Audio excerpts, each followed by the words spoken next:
Hello and welcome to WarrenThornton.com.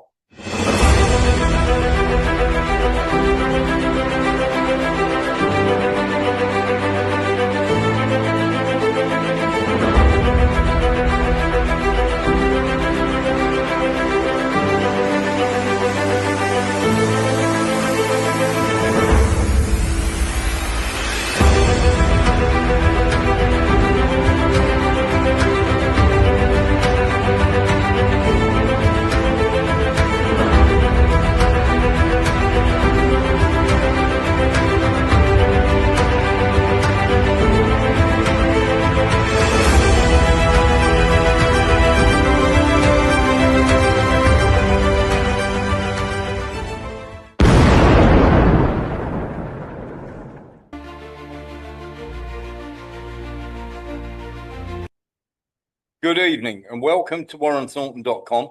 We have a ton of stuff that we have to convey to you tonight. We have an exclusive that nobody else has got, and we have this confirmed by 3 sources, and that will be to do with the Venezuela takeover story. We'll also have the story about the Ukrainian tanker. We will also have the story about the Ukraine minerals and the deal that has been signed by Kushner and by, of course, Vitkov. And, of course, the non-compliance to guarantees by the Americans. And we will also have the full reveal on the Ukrainian child trafficking story that we have been talking about. So without further ado, we're going to get into the first of our stories, and it is to do with, of course, Venezuela, because it is a massive thing. And, of course, we will get round to the Europe selling out Ukraine to BlackRock slavery and a little bit later on in the program. But it is massively important that we start with the nonsense that has gone on to do. And of course, we'll get to the tanker. But we want to show you this picture very simply. Let's see if we can get the right picture up to start with. Would be fantastic, wouldn't it? The problem that we have, of course, is everybody has all sorts of thoughts to do with everything that has gone on in Venezuela. And there are lots of people saying, who is responsible? We've got the answer for you. Now, very simply, we are going to show you a picture, if we can get the right one up, and hopefully we can. This should be the right one coming up on your screen now. There we are. Now, this is the Bentley Hotel in Doha. Now, let's get into why this is massively important. We are telling you now that the CIA and the Cartel of the Sun, which is a huge drug cartel inside of Venezuela, have been meeting and providing the CIA with evidence, not to do with the cartel, but to do with being able to find Maduro guilty without mentioning too much of the Cartel of the Sun. And we are going to now reveal exactly what's been going on and who is wrapped up in all of this. So the very first thing we're going to do is we're going to take you to an investigation by a gentleman called Ryan Dawson. Now, bear with me on this. This will all become clear. Now, Paul Singer's Elliott Management hedge fund firm emerged victorious in November in an auction for the US oil refiner Citgo Petroleum Corp. Now, this is a Zionist billionaire that we're talking about here. Despite him being outbid by over $1.1 billion, a judge awarded it to him. Now, this is work by Ryan Dawson, so I'm going to give him a big up here. Funny that now he will gain $100 billion. The court-appointed officers who forced the sale was Robert Pincus, is a member of the board of directors of AIPAC. He is also the former president of the Jewish Federation in Delaware. Maduro had tried to work out a deal through Richard Grenfell, but Trump ordered Grenell, on October the 2nd to stop all diplomatic outreach. This guaranteed the conflict. Grabbed Citgo in late November after US sanctions and shooting up fishing boats suppressed the price. Then a coup in early January. What are the odds? The incel group of crowd needs to go back to Fortnite and cartoons. We are not getting the oil. That's going to new management, and it isn't you. and he writes, don't give me the crap about this drugs. The CIA recruited General Ramon Guillén Davida to create a drug cartel to ship blow to U.S. cities after their CIA paid asset, Carlos Andres Perez, was president. 998 pounds of cocaine was shipped to Miami. And Trump and the neocons and the neo-imperialists want to pretend like the US is trying to stop drugs. Well, let's have a chat about that because this is incredibly important. Now, there has been secret negotiations in Doha. These negotiations have included the State Department of the US and the CIA, and of course, it has featured the Rodriguez, the Delcy Rodriguez, and of course her brother, who is called Jorge. They have had 3 meetings in Doha with the Americans. Now, some of this is known, some of this is not known. Now, very simply, the whole idea was transitioning this, and these 2 people we can now reveal are literally the financial people who keep the money flowing for the drug cartel, called the Cartel of the Sun, which is what they are trying to charge Maduro with. Now, on top of that, not only were Americans having secret meetings with Delcy Rodriguez, and of course this happened in April, in September, and October. So we are naming the three times that they actually met. These happened on these dates. Now we're going to give you, it's a very interesting development indeed. Now, we are also saying that at the Bentley Hotel in Doha, under the names of Alejandro and Valentina Gonzalez, CIA operatives met with cartel operatives to be able to give all of this information over. Now, it should be noted, as evidenced on Qatar's official website on October the 11th of last year, that is after the second Rodriguez proposal has been rejected, the vice president met with the Qatari ambassador in Caracas, Rashid bin Mohsen Faitat. According to the report that we have, the meeting discussed aspects of bilateral cooperation between the 2 countries, being the USA. Now, the same month, Delcy Rodriguez, who in addition to being vice president, was also serving as Minister of Hydrocarbons at the time, told workers at the petrochemical company Pequivin, this is the time to defend and not postpone into the future the dispute over Venezuela's energy sources. If there is anything we must leave our sons and daughters, it's the legacy of a free, independent and sovereign country, never an energy colony of any foreign power. But this was all complete nonsense. And the reason we're going to tell you this is because we have our source in the River House, we have a Pentagon source doing this, and everybody knows we have a wonderful Chinese source, and they are telling us the actual names and the dates of these meetings. Now, the director or the commander of the Presidential Honor Guard is a gentleman called Major General Gustav Gonzalez Lopez. So we'll just put that out there. Now, he was given the job on January, he was given the job as literally the head of the General Directorate of Military Counterintelligence. He was given that job on January the 6th of this year by Delcy Rodriguez. He was appointed by her. Now, this is a guy literally who is wrapped up in human rights organizations, systematic torture, arbitrary detentions, and extrajudicial actions as part of the state repression. He is a wanted guy, but they are quite happy to do business with him.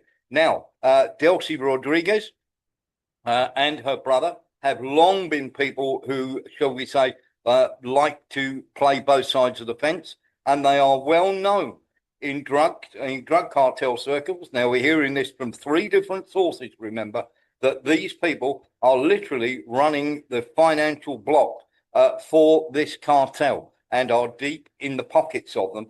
And the CIA and this cartel have met in a hotel in Doha, and they have been supplying the CIA with inner workings of how various, should we say, cartels work, so that they can find so that they can find Maduro guilty and show, shall we say, a massively good show of what happens when, of course, these cartels and drug smuggling and everything else comes to the fore. So they're giving them the inner workings to be able to do this. And these meetings have taken place at the Bentley Hotel in Doha. Okay. And as I say, we have just named, and we are quite happy to name the people that were, or the nom de plumes that they entered into Doha in. So these two people that came from the CIA came into Doha under the names Alejandro and Valentina, sorry, Gonzalez. So let's be absolutely clear. So we've got the CIA meeting with the cartel. This blows apart any thought that Maduro, of course, is being arrested for drugs. Given the billionaire Jewish owner who has now got hold of the largest petrochemical, shall we say, conglomerate inside of Venezuela, and given Trump's amount of, shall we say, money that he's got, and USA once again doing deals with drug cartels, the CIA doing deals with drug cartels in hotels in Doha. We're claiming this. There is nobody else out there that is actually claiming this either. But we are going to tell you that, of course, Lopez has very close ties with Delcy Rodriguez. Now, you will hear the name come up of a gentleman called Rodriguez Cabello, named, and neither of these, would you believe, are named in the indictment against Maduro. Not one of them is named. Now, Cabello was appointed in October 2024, and he remains in his position.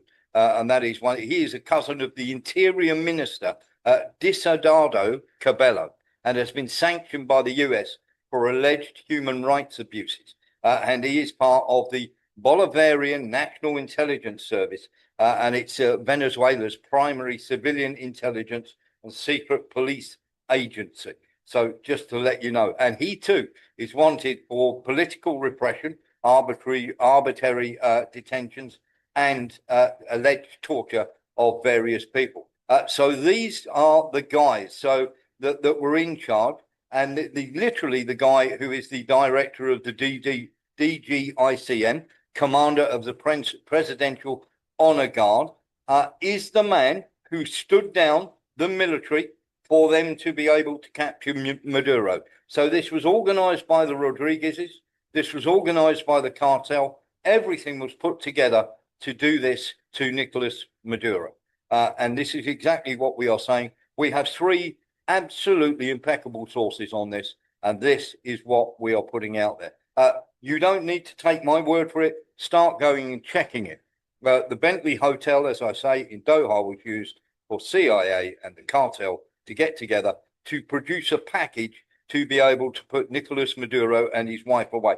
Doesn't matter what judge is in charge of this case, Nicolas Maduro is going to be found guilty no matter what, no matter how thin. And what they are doing is producing enough evidence for the CIA to give to the State Department and then on to Pam Bondi to be able to prosecute and make it look as though Maduro was part of this. But the truth is that Delcy Rodriguez was responsible for getting him shifted. And of course, the head of his honor guard was responsible for the death of 32 people. Now, just going to put this up here before I let Sean Murphy in. 32 people died. All of them were Cubans. Now, the chances of you being able to surprise 32 people, being able to know exactly where Maduro was and what he was up to, these are the gentlemen who are dead, smacks of collusion and an inside job. There is no way that would normally happen. So what we are saying to you is these gentlemen, most of them were taken out whilst they were sleeping. This happened at about 4 a.m. in the morning, as you all know. Sean Murphy. Well, Warren, sorry, I'm just trying to remember what I was going to say. It's it the evidence They're collecting the evidence, but the evidence actually probably is very, very flimsy. But it will be fabricated up to the hilt Yes. to make it credible, to make the evidence credible, so that they can get him. Yeah. Uh, Exactly that's the that. way they're working. The evidence is probably so flimsy that they normally you wouldn't have a chance, but they will manufacture and fabricate this evidence so that so that he will go away for pretty much ever, Yeah, you're absolutely right. and his wife as well, I dare Yeah. say. But the nonsense, this is the thing, Sean, the nonsense that they are saying this is about drugs. They're actually working with the drug cartel to make sure that Maduro is found guilty. It's that we Well, all know it's not about drugs, don't yes, we? We all yes, know we it's do. about It's all oil. about oil. But of course, we've got this Jewish billionaire who is now going to be rich as Croesus. Nilus and then Louis Bastos. Nilus. Yeah, I heard one commentator saying this is a precursor to the a war with Iran because they want to secure oil supplies if the Straits of Hormuz and the Middle Eastern oil is cut off. Yeah, well, what we do know, Nilus, is that the NGOs there have been giving people flamethrowers and Kalashnikovs. Now, when did ever peaceful protesters ever get them going onto the streets of Iran? Yeah, because for me, yeah, it's all planned out because I reckon that Jeremy Corbyn was taken out because they had already planned to Yes, have this Hamas highly likely. uprising, and they Highly didn't likely. want to have they wanted to have a pro-Israeli prime minister in Britain as well because, as we know, Britain is very much helping the Israelis. Yeah. Well, Um, we'll get on to him shortly. We're about to be joined by Lembit Opik actually. Let's allow Lembit to come in here, and of course, let's just get Lembit onto the show as a panelist. He should be joining us any second. Let's just make him co-host, and we will just briefly go over what we've been talking about. Louis Bastos. Good evening, good morning, good evening, everybody. I said this 2 days ago when we first found out this, that doesn't matter if he's innocent or guilty, they will plant evidence to make him guilty. I had it on the cards. Yeah, absolutely. Very quickly, Lee Williams. Sorry about that. I was going to say, Eric just put it out that Russia is collecting some officials from from Israel.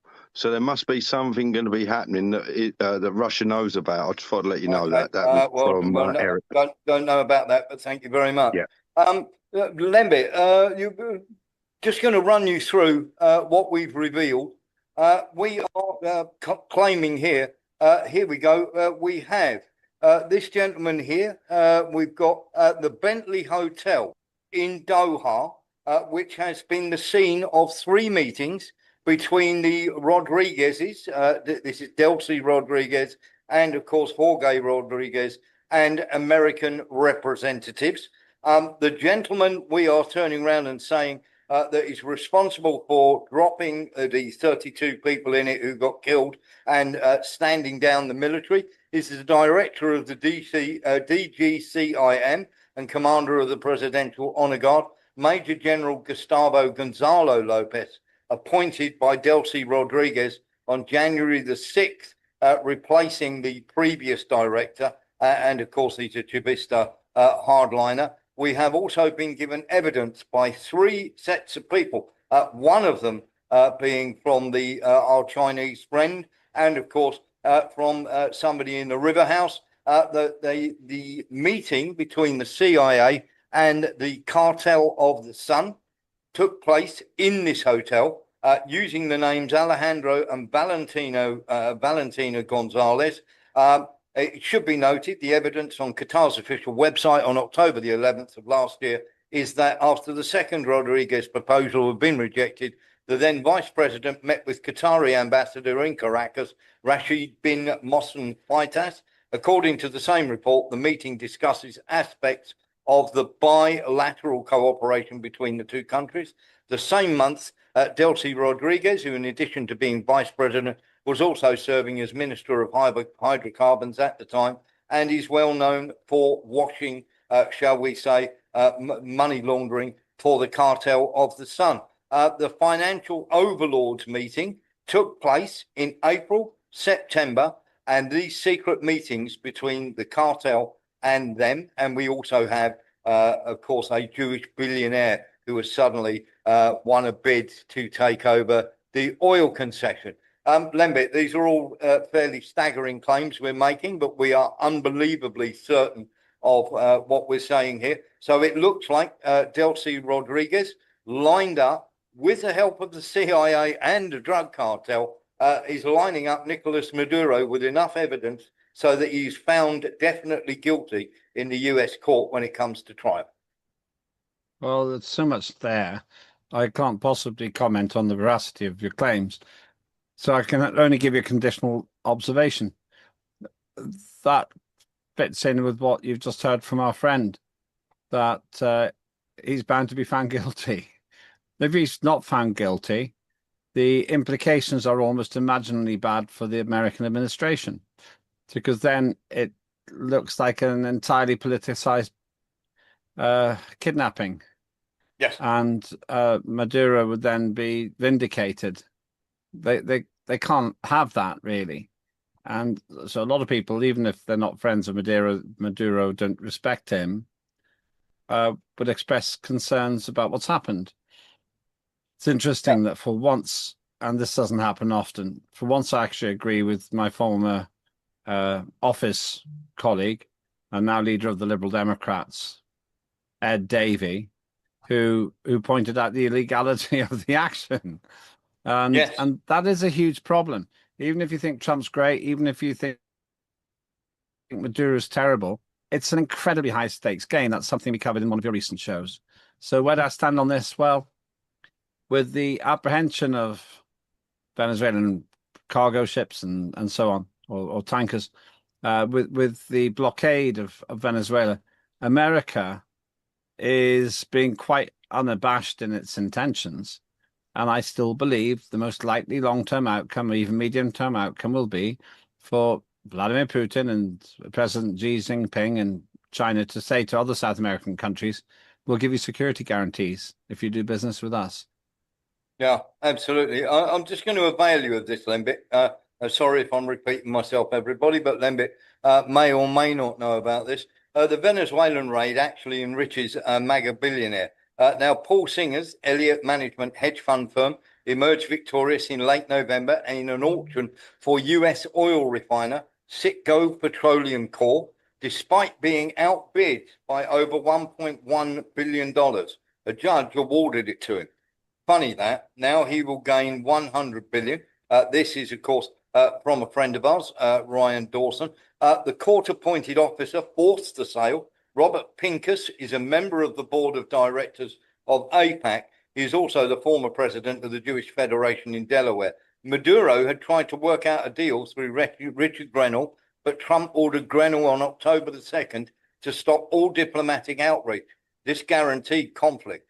Grabbed Citgo in late November after US sanctions, and shooting up fishing boats suppresses the prices. Then a coup in early January, and suddenly it goes through the roof. That's going to new management, obviously the oil. And of course, the CIA recruited General Ramon Gulen Davila to create a drug cartel to ship blow to US cities after their CIA paid asset, Carlos Andres Perez, was president. 998 pounds of cocaine was shipped to Miami. And of course, he's been released. Lembit. Well, I can't Can I just put in for a second? Lembit's camera doesn't seem to be working, Warren. Yes, it is. It's fine. Yeah, it's fine. It must be you. Go out and come back in again, John. Exactly. Lembit. Yeah, well, I can't comment. I just don't have the information to comment on those things. They're entirely fascinating, but I hear what you're saying. I don't want to repeat everything I said before. The big the big point here is America has to prove criminality by Maduro and show therefore that they've apprehended a criminal, because if they don't, then they've kidnapped a head of state, and that's a bad look. It is. Absolutely, it is. So that is what we have as far as we're concerned. And we stand by every word we've said here. And of course, we're now going to ask Lembit on a couple of other things. So we had the idiotic meeting. People say it was idiotic, and I would be one of those, and we'll get onto the tanker in a minute. But we need to talk about this because it is very, very important. We've had the meeting with Vitkov, and of course, let's have a listen to what he had to say. We think we're largely finished with security protocols, which are important so that the people of Ukraine know that when this ends, it ends forever.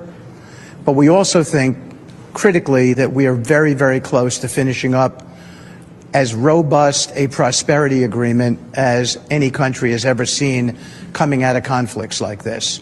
It will aspirationally mean large, large possibilities for the Ukrainian people, for people coming home from war who will find wonderful jobs out there.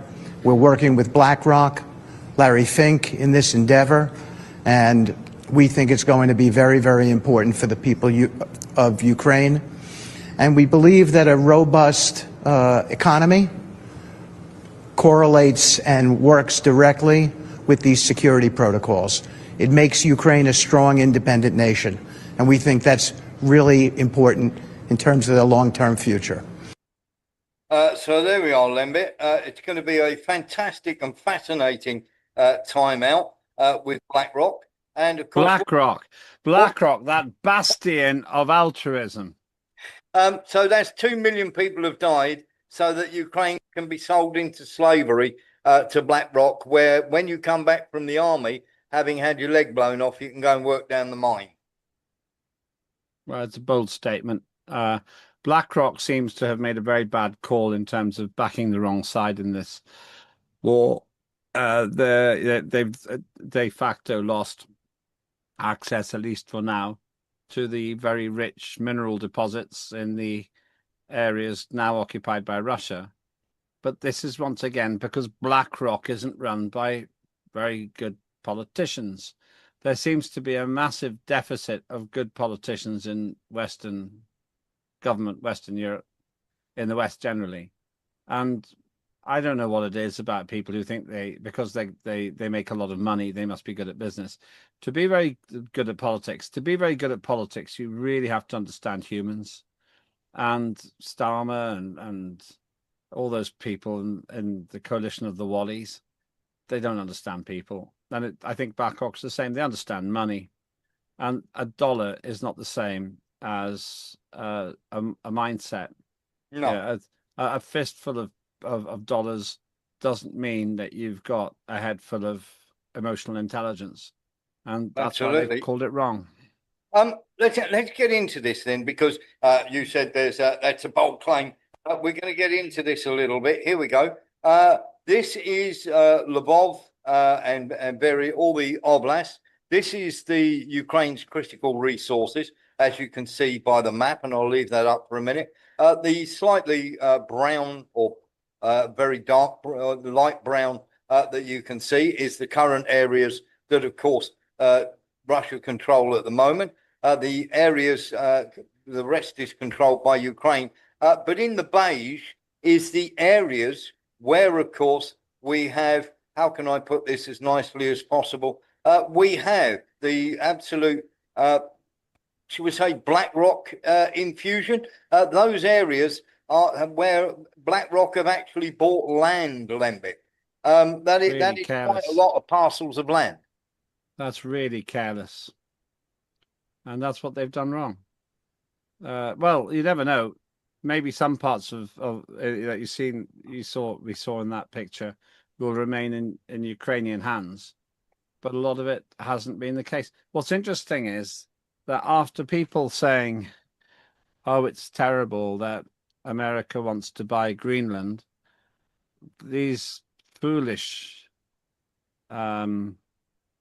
political imbeciles in the West don't think there's anything wrong with BlackRock buying whole parts of Ukraine. Yeah, absolutely. And let's get into a little bit more of this, Lembit, because this is what Novorossiya is going to look like if the Russians have their way. Okay, so we have Odessa, Mykolaiv, Dnipropetrovsk, Kharkiv, Luhansk, Donetsk, Zaporizhia, Kherson, and of course Crimea, with the rest being okay. And of course we'll get round to you in a second, Nilis. The rest being okay to be in Ukraine hands. Now, when you total this up, and the maps, of course, show this quite clearly. Let's shrink this down a little bit here. We've got Kherson, Zaporizhia, Donetsk, Luhansk. If it goes Novorossiya way, they'll have Kharkiv, Dnipropetrovsk, Mykolaiv, and of course Dnipropetrovsk is massively rich.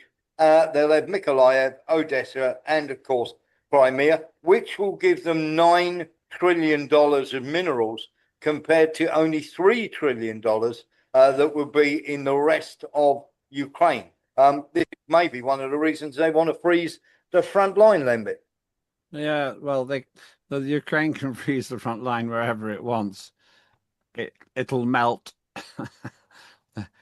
It'll melt because Russia's got 3 recurring demands, and Ukraine and the West, probably with the exception of Donald Trump, is absolutely guaranteeing that Russia will be happy to carry on fighting because they're going to get it by military means or by peaceful means, but they're going to get it either way. That's what Vladimir Putin has said, and he's right.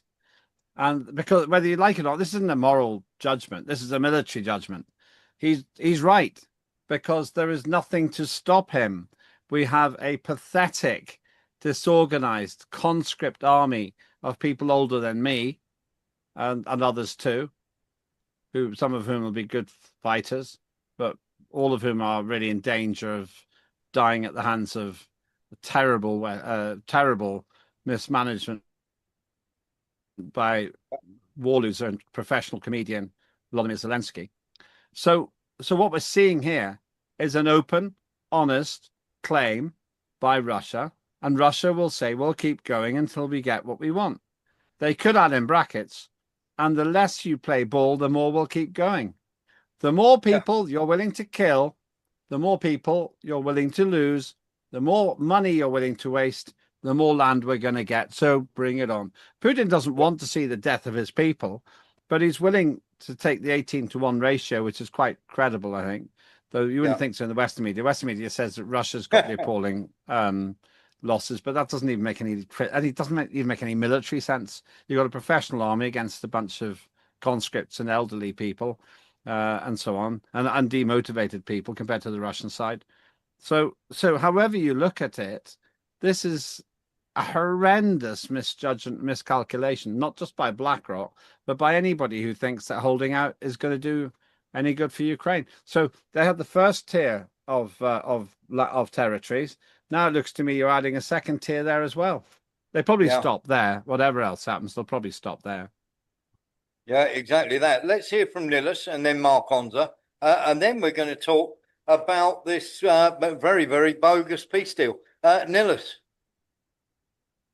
Well, if BlackRock's going to invest in Ukraine, it's going to get pennies on the dollar, isn't it? Because Ukraine's in so much debt that it needs that money. Yes. And I think that what BlackRock's plan for the Ukraine is BlackRock's plan for the west of Western Europe and America as well. Yeah, absolutely. But here's the thing, Nilis: the eastern mines are already up and working. The investment they'll need in West Ukraine to get the minerals out of the ground is going to be, it's going to be quite small. So Dnipropetrovsk, for instance, that's $3.5 trillion right there. Yeah, if I was in Ukraine, I would want to be under the Russians. I hope the Russians come quickly and protect me from the Western vultures. Yeah. Yeah, exactly that. Thank you very much. Mark Onza. Yeah, I was going to ask, what sort of area are they going to use for a demilitarized zone? And what will happen to minerals inside that area and business and commodities? At Exactly least that. 75 kilometres, isn't it? Yes, let's put it this way, Mark Onza. Well, the UK don't want that. They want it to be around about 10 kilometres, and they want it frozen where it is in place, and to only have a 5 or 10 kilometres, and of course put troops in there, and we'll get onto that in a short while. But Mark, you're absolutely right. This is all about having a frozen conflict, so they don't keep losing what is in the ground. And it is quite clear now from what Witkoff and Kushner have come out with that this was nothing else than a deal, as we said it would be, an economic deal rather than an actual peace deal. Eric Jones, then Andy Edge. As you put it earlier, Warren, the average Ukrainian just can't wait to get home from the war so they can go mine minerals for Larry Fink. I'm sure that's the case, right? I'm sure they'll love it. When I'm walking around on two stilts because I've had my legs blown off, I'll quite happily pack a thermos and a few sandwiches, and I'll disappear down the mine for a 12-hour shift. After all, it'll be just like hiding out in the war before, won't it? Andy Edge. Yeah, just going back to the tanker which has been boarded. Yeah, we'll get to that in a minute. Yep. Yeah. I know this isn't going to be a very popular answer, but I'll just torpedo and say what you're going to do. Well, it's empty. You're going to hear a lot of nonsense about this. It's got tons of oil in it. It is totally empty, but we will get on to that. Lemby, let's attack this peace deal for a minute here. Well, not attack it. Let's pull it apart. They're saying that once the peace deal is done, Merz has said he will take responsibility for the whole of the peace deal and the whole zone. Let's have a little listen to what Merz had to say, because he's got very far forward on his skis indeed. Let's have a listen to what he's got to say. Germany is Kiev's strongest supporter, and after a ceasefire, Germany will accept responsibility for the security of Ukraine and for the continent as a whole. We also the whole of the continent, Lemby, they're going to protect. It's brilliant, isn't it? Really, really bad language to come from a chancellor in Germany. It's so diplomatically clunky. But secondly, how Germany couldn't even protect its own borders because Angela Merkel opened them up and got a couple of million migrants there, and that's caused the AFD, which is the German equivalent of Reform UK, to do tremendously well. But Merz isn't seriously credible in any way. I would expect the AFD to have a very good chance of being the next government there. Come on, look at them. Merz, Macron, Starmer, Zelensky. That is not the dream dinner party, is it? Those are not the people that you'd invite to come dine with me. Because the one thing you wouldn't get is great conversation. They would be amusing, but they'd be amusing in a way which is road crashy. It's just unbelievable. I was watching Prime Minister's questions. If you're watching this live, watching Prime Minister's questions on the 7th of January. You might be watching this in the archive, but either way. And it was cringeworthy to watch Starmer. Such a poor performer, but so are the rest of them. The people I just listed.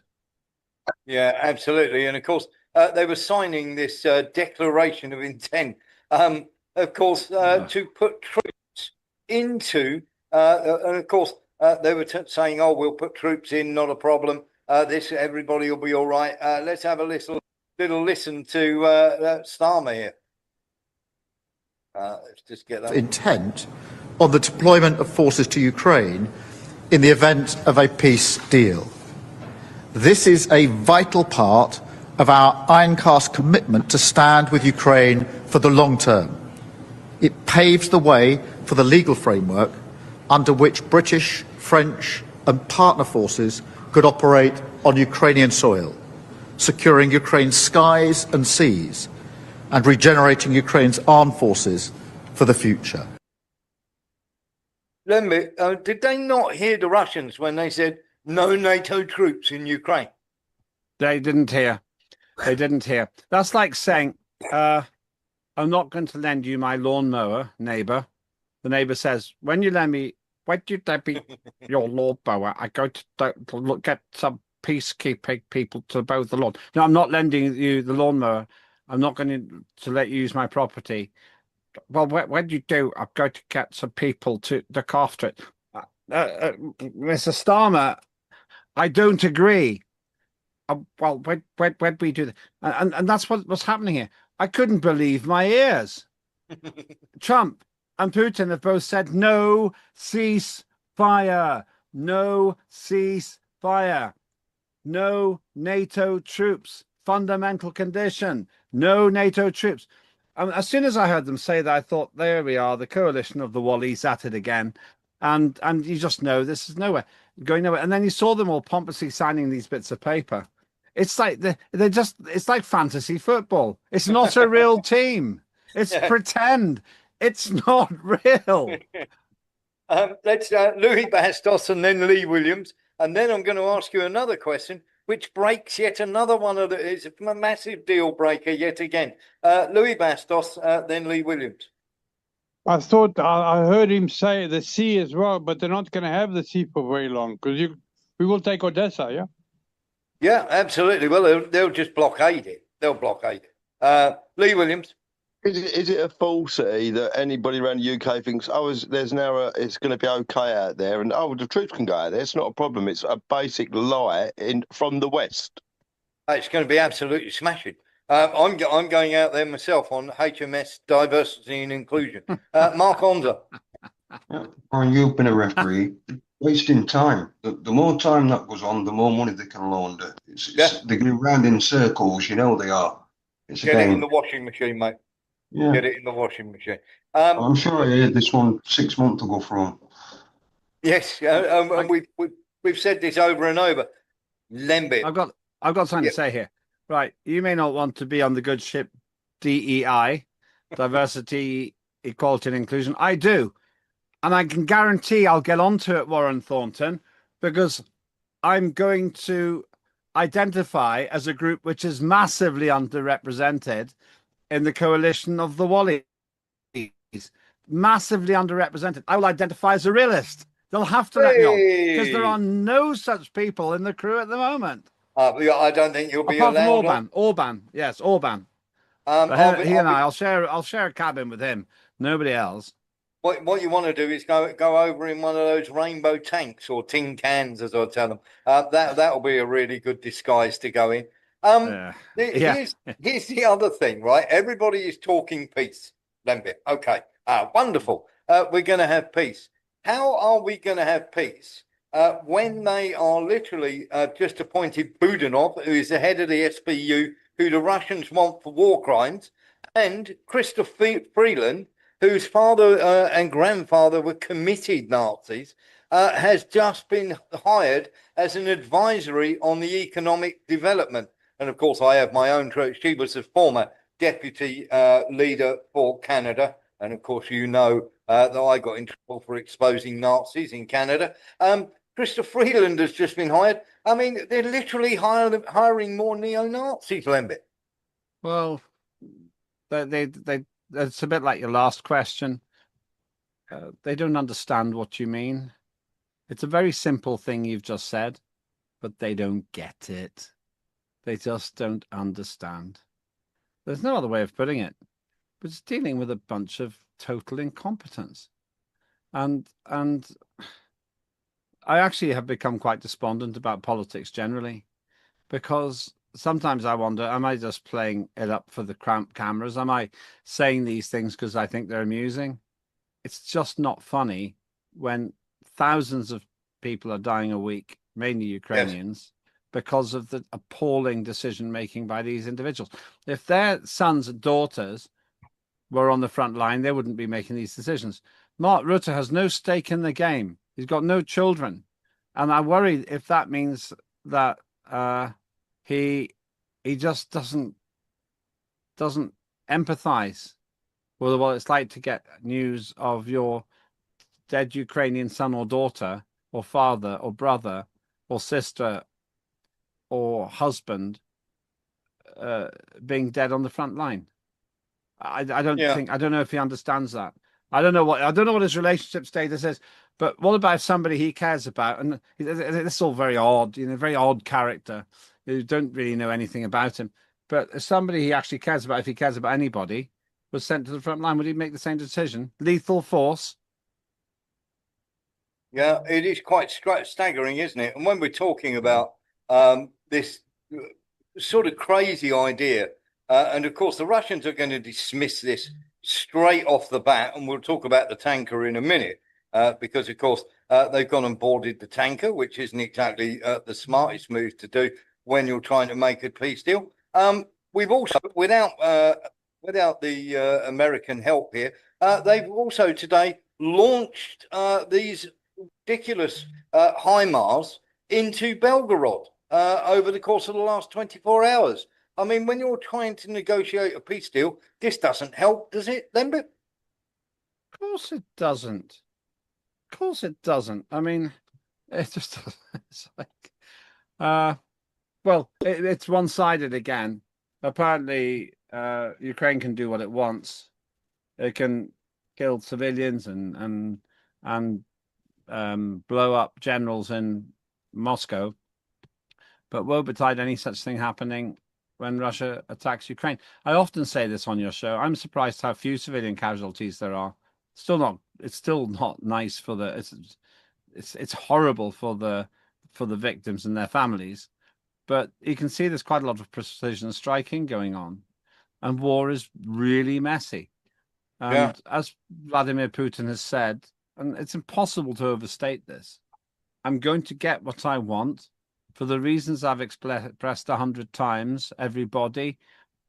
And I'd like to do it peacefully so that the fighting stops. But if you don't want to do it that way, then I'll get it militarily and I'll just get it. That's what he said. And you don't actually have to have a big moral debate about it.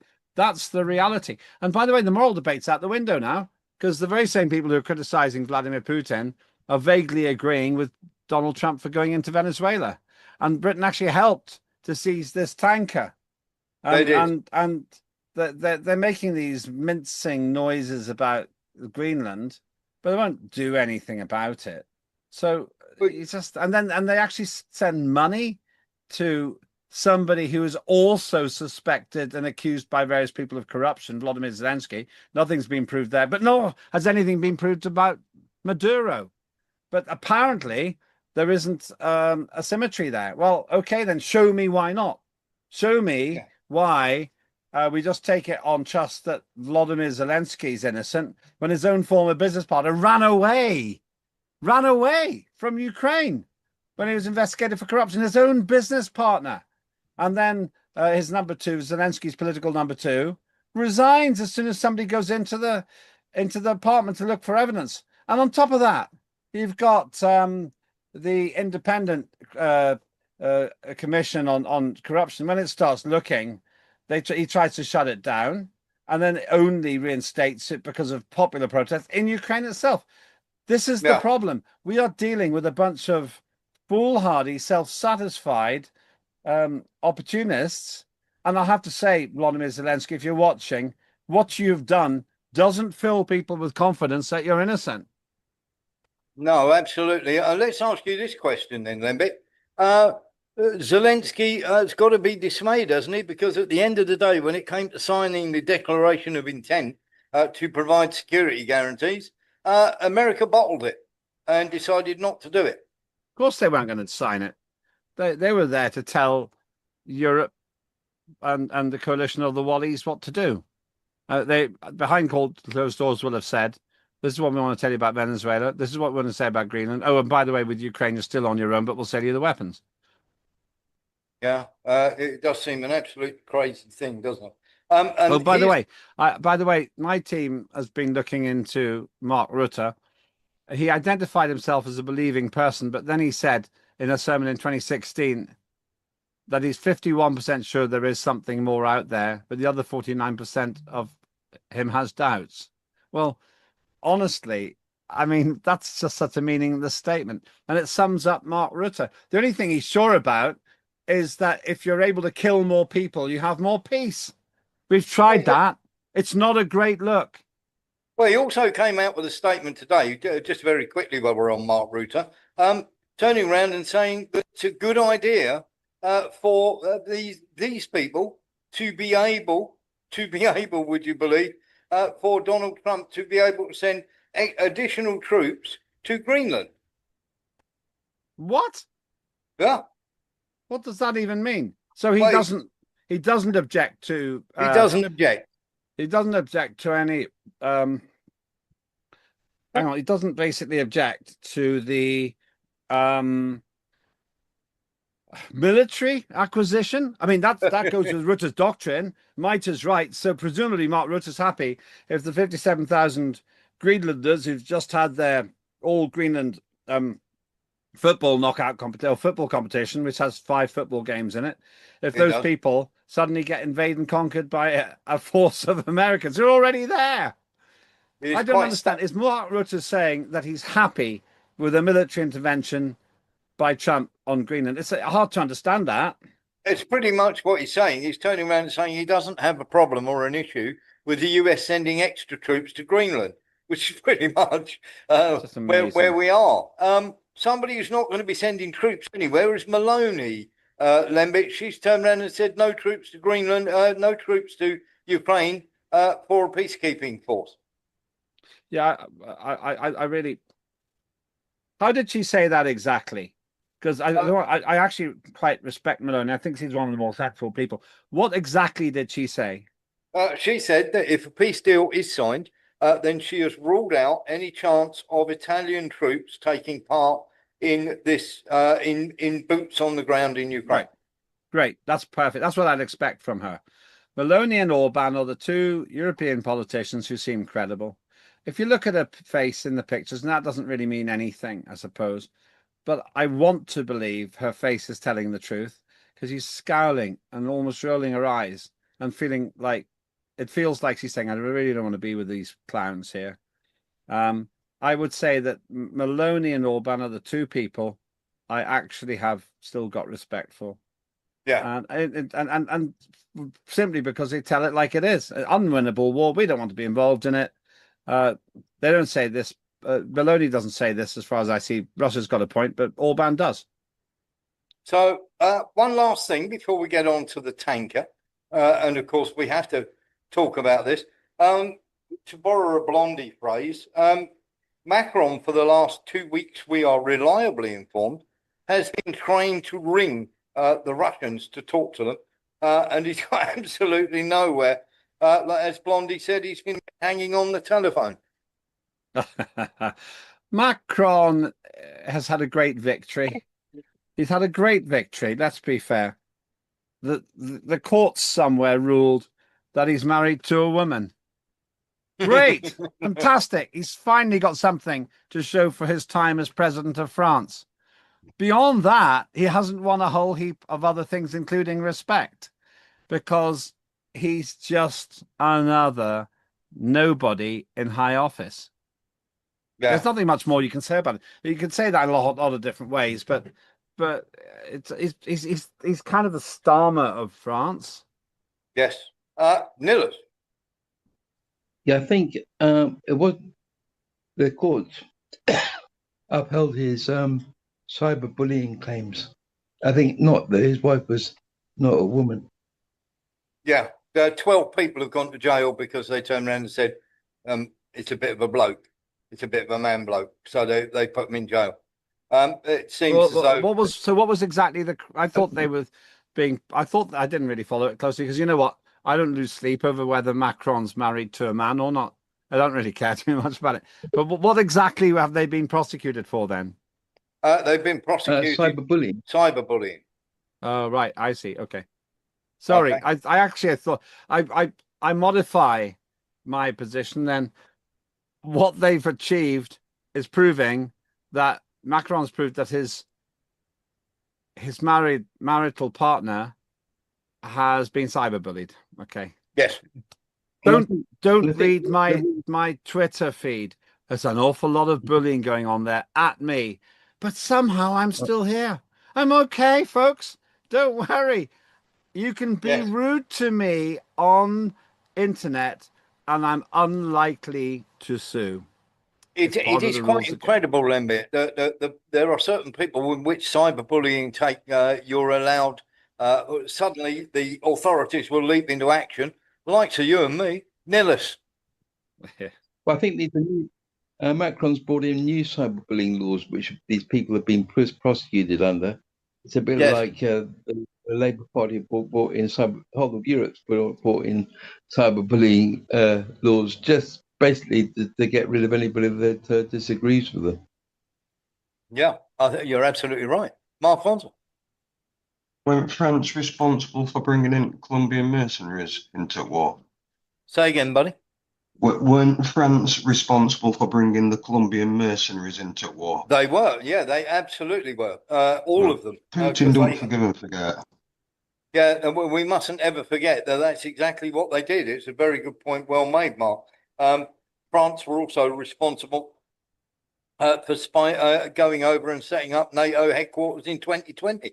We've actually showed the documentation that shows that. Let's get into this then, Lembit, because there's a bit to unpack here as well. Here's the tanker. Yeah.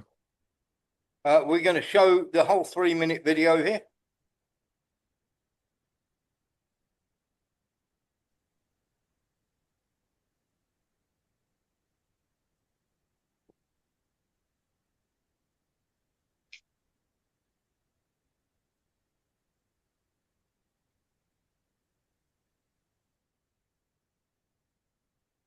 And since there's no sound, Lembit, you can give your assessment of finally Hegseth saying they can board it.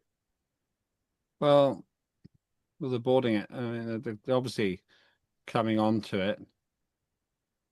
It's hard to know why they're doing this, really. I don't get this point. I don't get this part. Is it full of oil? Can you see what level it is in the waterline in this one? That'll tell there's you if no it's oil in it at all. Well, you can't really tell because I can't tell how much of the vessel is above water. It's hard to tell where the waterline is on that actually, because it does look like it could be laden. But whatever the situation, I just don't know what they're trying to do here. Are they just trying to get their 50 million barrels of oil by force? Quite incredible, isn't it? And of course, as I say, that's basically the operation. Louis Bastos and then Lee Williams. I glimpsed a bit of different colors on the hull, so it could be without oil. There were a bit of different colors. How full it is, I don't know. How full? I am being reliably told that it has no oil in it whatsoever, and that's why the Americans are so annoyed. I saw the two different colors in the hull. So yeah. Lee Williams, then Nillis. I believe there's no oil on it, but they might be using it for Venezuela, as a guess. Yeah, I mean, it's a Venezuelan tanker. Let's very quickly just explain to everybody what the score is with this, okay? So it's a tanker that was using Venezuela. Its previous name was Bella 1, and now, as you can see, it's called something completely different. And of course, the Mariana, whichever you want to pronounce. Nillis. Well, I think after decades of American sanctions and neglect, Russia and China were heavily investing in Venezuela, and now the Americans are saying it's nothing to do with you. Get out of our territory. Yeah, absolutely. Well, we've got a picture of the Marinera. Here we go. That is it. Just literally hours before it was, a few hours before it was boarded. Doesn't look fully laden to me. No. Nillis, Lembit, you're right about when we look at the reasoning behind this, because on top of that, Lembit, and this is being very quietly being in the Caribbean Sea, they boarded another one called.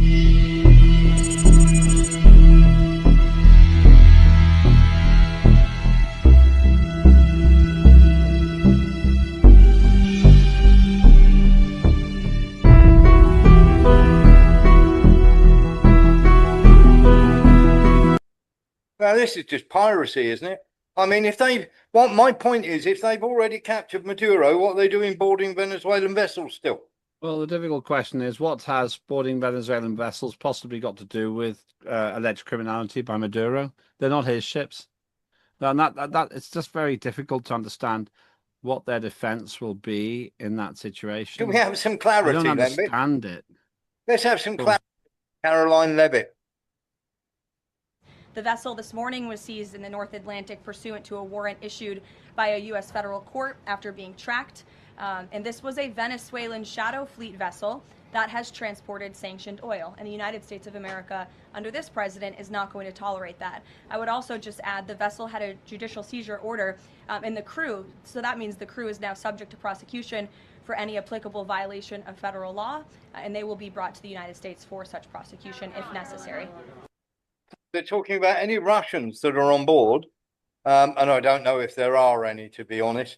The Russians have said if there are any Russians on board, they have to be returned to Russia, but they are looking at prosecuting them, Lembit. Yeah, I'm not sure what for. That's like prosecuting a taxi driver who gave a baddie a lift. Yeah. After the baddie's got out of the car. Does seem rather crazy. The thing that she's been asked to do something very difficult there, and you had a sense that she wasn't 100% comfortable with it. But okay, she would have said she's very comfortable with it. They're getting themselves into hot water on the high seas.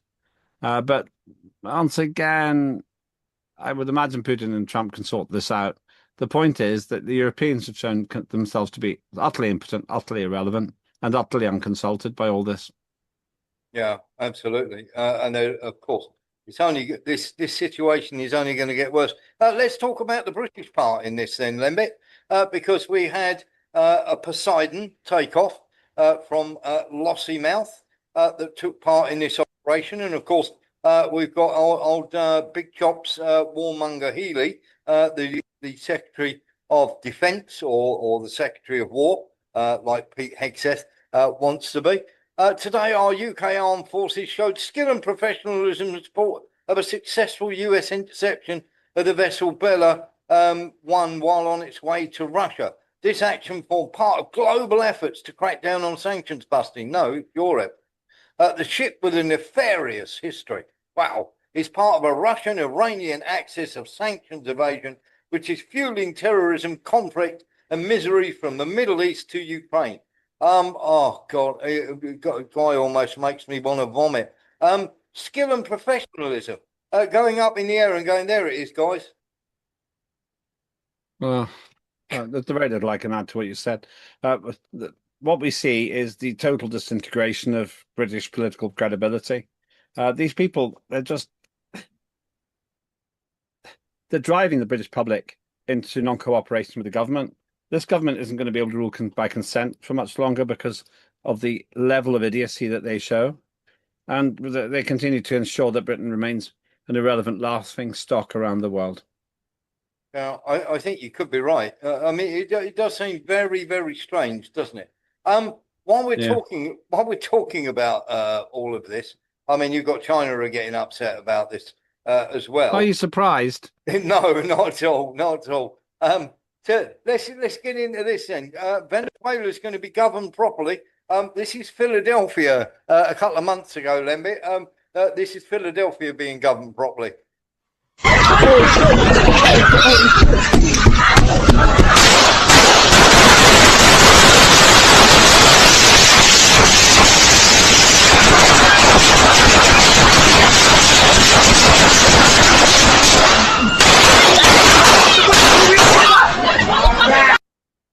Lembit, there's every chance of Venezuela being governed properly, isn't there?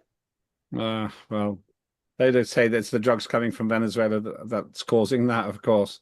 Well, in America, I'm going to have to go very shortly, by the way, but in America, there's something like 32,000 deaths by gunfire every year. Half of them are suicide, other half are homicide. Roughly speaking, that means there are 40 homicides a day with guns. That's a very bad number. And if you think about it, combination of the drugs. And I understand why Trump's trying to stop the drugs. He's got personal historical reason for this from his family. That's why he's teetotal. That's why he doesn't take drugs, I suppose. But there's a huge debate about what drugs policy should be, and I have a slightly different view of it. But I'm not here to preach to America how to do it.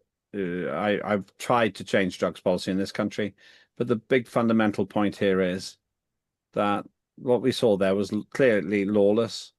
The difficulty is even America's allies are worried about the lawlessness of what's been done in Venezuela. I have a simple problem with all of this myself. Do unto the others as you would to have them do unto you. And for all those sanctimonious, preachy fools in the coalition of the Wallies, they've ruined their own argument now. They've ruined their own argument. They say, oh, it's illegal what happened in Venezuela, but it's good that it happened. You could easily see people who loathe the killings, arguably, allegedly conducted by Vladimir Zelensky's outfits of, and you know, this hasn't been proved, but nor has anything been proved against Maduro at this stage. In those areas which worry Putin, you could say that's his responsibility, and you can then say that he should be put on trial because there's some evidence of corruption, and if he's done nothing wrong, he'll be found innocent. What's the difference? Yeah, you're absolutely right. Lembit, I can't thank you enough for jumping on at very short notice. And of course, Lembit, where can people find you on your social media? At Lembitopik, at LEMBITOPIK, LEMBITOPIK. I'm the one with the blue tick. Or come to Unprecedented TV, and you'll find us on YouTube. Please like and subscribe. Lembit, once again, thank you very much. That's the end of the first. That's the end of the first half of the show. Please go and give Lembit a follow and a subscribe, and we'll see you with a special on the abduction of Ukrainian children right after this.